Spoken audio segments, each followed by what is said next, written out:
seeing. This is what they're talking to with witnesses on the ground. You can see people and just the magnitude of people population in this area that someone snapped a photo of this individual. This could have been potentially before that happened.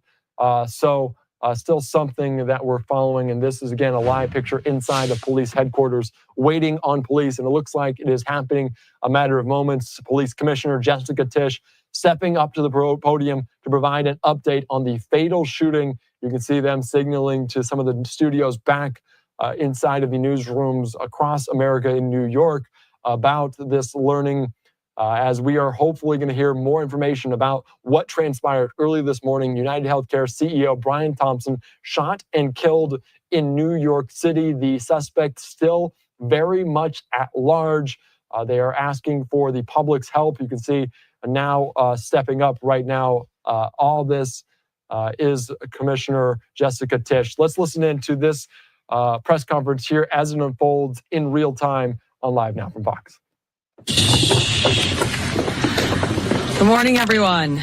In Midtown Manhattan early this morning, 50-year-old Bryan Thompson, the CEO of UnitedHealthcare, was shot and killed in what appears at this early stage of our investigation to be a brazen, targeted attack. Just hearing this, and of course, let's take you out to another feed. The suspect approached from behind and fired several rounds, striking the victim at least once in the back and at least once in the right calf.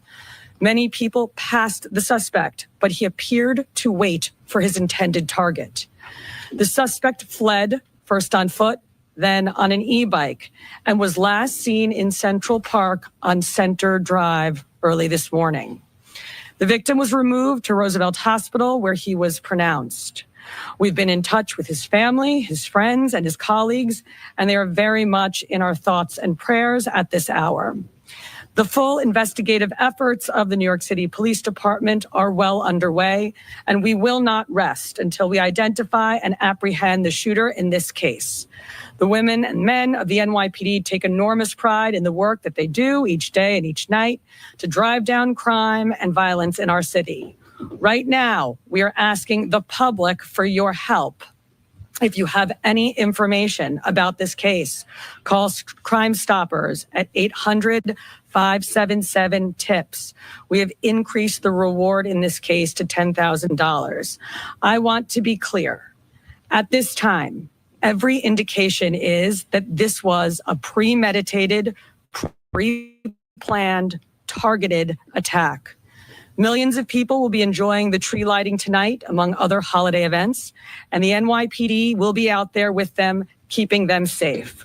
For some preliminary details about today's tragic incident, I pass it over to our Chief of Detectives, Chief Joe Kenny. Thank you, Commissioner. The information I'm about to give you is preliminary as our investigation is continuing.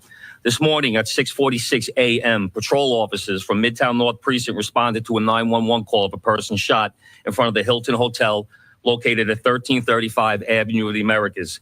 This is between West 53rd Street and West 54th Street. At 6:48 a.m., officers arrive and find the victim, Bryan R. Thompson, a 50-year-old male, on the sidewalk in front of the Hilton with gunshot wounds to his back and leg. Mr. Thompson was removed by EMS to Roosevelt Hospital, where he was pronounced dead at 7:12 a.m. Mr. Thompson is the CEO of UnitedHealthcare and resides in Minnesota. Detectives from Night Watch, Midtown North Detective Squad, and Manhattan South Homicide responded to the scene and began their investigation. What we know is that the shooter arrived at the location on foot about 5 minutes prior to the victim's arrival. He stands alongside the building line as numerous other people and pedestrians pass him by.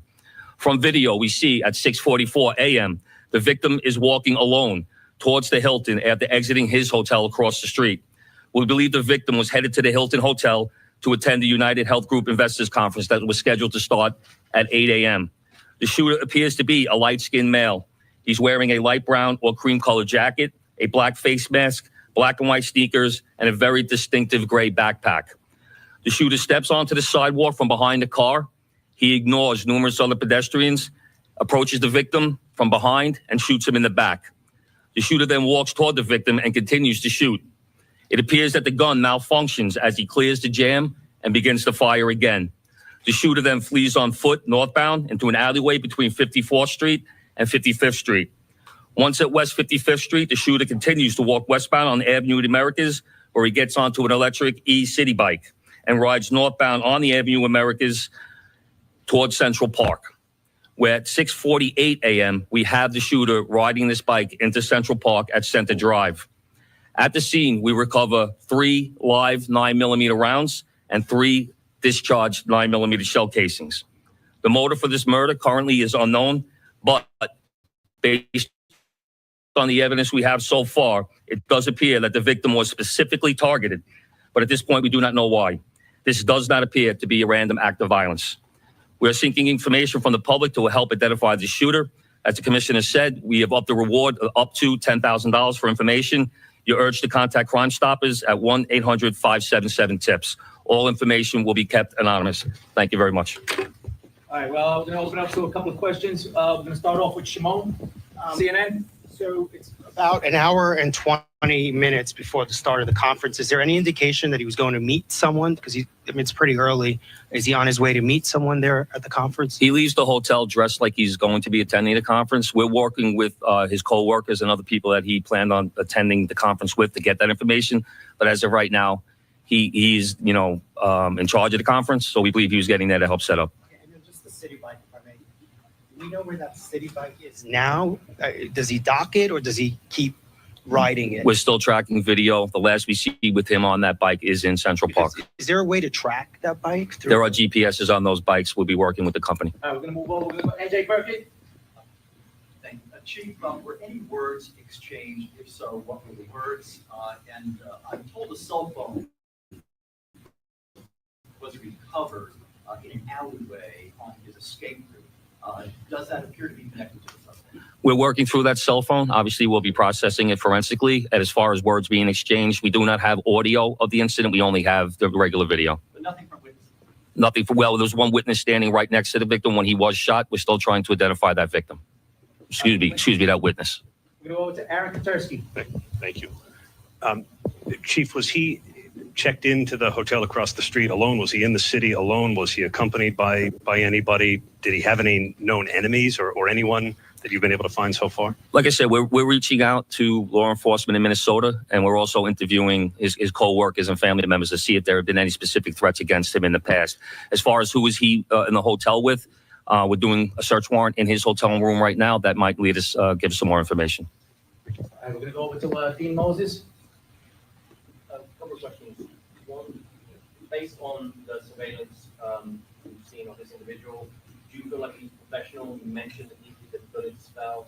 Do you feel like this was a professional individual who took that fight? And also, will it affect in any way the tree lighting tonight? I'll answer the part about whether or not he's a professional. That we have no way of knowing that. From watching the video, it does seem that he's proficient in the use of firearms, as he was able to clear the malfunctions pretty quickly. But as far as the tree lighting, I'll leave that to Chief Madrick. Yes. Good morning, Dean. Just really quick, this incident will not affect the tree lighting. The tree lighting is slated to start at 7 p.m. The show, the actual lighting of the tree will be close to 10 o'clock, actually 9:55 p.m. We will have a massive police presence out there around Rockefeller Center from 52nd Street all the way down to 47th Street. We will have plainclothes out there, a plainclothes detail out there. We will have our CRC assets, our strategic response group assets. We will have our intel division out there, a lot of assets out there to make sure people can come out and have a good time. And we're going to have additional police officers in the subways as well, so people can take mass transit to make it easier to travel into the city and enjoy the tree. This is a terrible event, but we're going to go on, and people are going to enjoy the tree lighting tonight. All right, we're going to move on to Marsha Kramer. I wonder if you could tell me, the mayor said that there was evidence recovered at the scene that would indicate that this was not a random event. I wonder if you could tell me what that evidence was. And by looking at the gun, it appears that there's a silencer on the gun. Was there a silencer on the gun? And does this indicate not only that it was premeditated, but this is somebody who knew his way around guns and might have been a professional? Once again, we won't know that until we complete our investigation and identify the shooter or recover that firearm. You see a glimpse of the gun in video, so we're not able to make a determination on whether or not a silencer was used on that quick glimpse of video.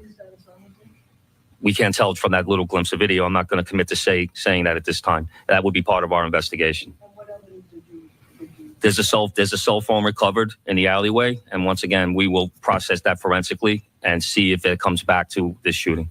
So you don't think that the cell phone was part of Bryan Thompson's, was on Bryan? Once again, this investigation is less than 5 hours old. That will be part of our investigation. All right, we're going to move on to Joe Marino, New York Post.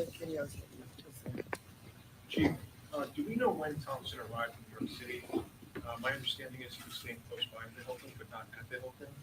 And has anything in the reverse video camera indicated that these two individuals crossed paths at all? As of right now, based on the current video that we do have, it doesn't appear that they crossed paths, and he arrived in New York on Monday. All right, we're going to take 2 or 3 more. We're going to go Rocco, Daily News. Chief, did he typically travel with a security detail? And even though it's early, is there anything to indicate that there had been issues with, let's say, a patient who was denied coverage, either back in Minnesota or more recently, someone who lives here? From speaking to other employees that traveled with him to New York, it doesn't seem that he had a security detail. He left the hotel by himself, was walking. Didn't seem like he had any issues at all. So I don't think he did not have a security detail. And as far as denied coverage, I know that's typically an issue with these major companies. Any reason to believe he had been the subject of a threat? Once again, we're looking at everything. We're looking at his social media. We are interviewing employees. We are interviewing family members. We will be speaking to law enforcement in Minnesota. We're going to do 2 more before we wrap up. Shayna? Oh, sorry. I was just going to ask if any cursory look at any social media, whether it's the company, whether it's his personal social media, his family's, is there anything obvious that sticks out at this early stage in the investigation? We have not uncovered anything at this time. The investigation is still too early. We're going to go last question over here with Jake.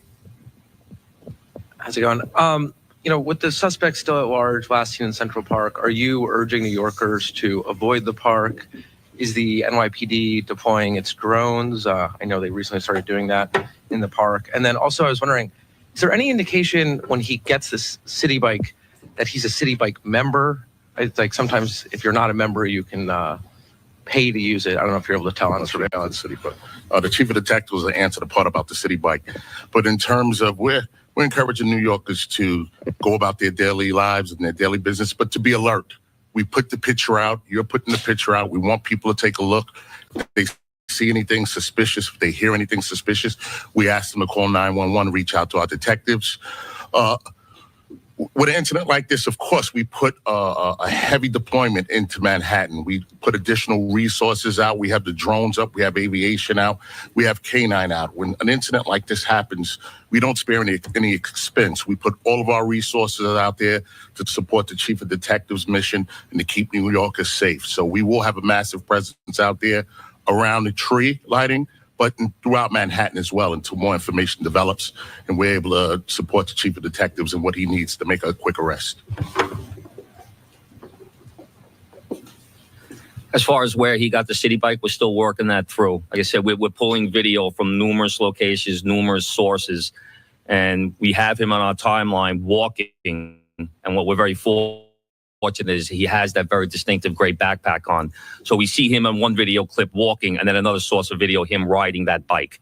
So we don't have video or witness confirmation on how he obtained that bike.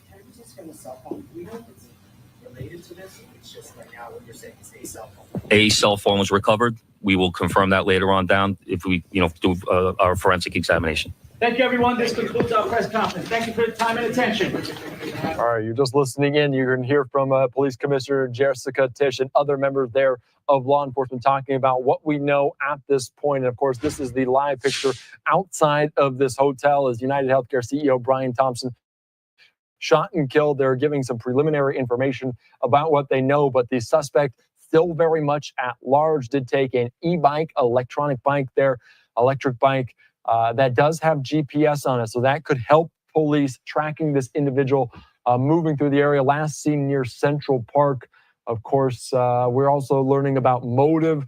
The fact that this CEO arrives about an hour or so ahead of this annual investors meeting, no security detail on him, but he is the kind of head of this organization. So he was just going there to set up at this point.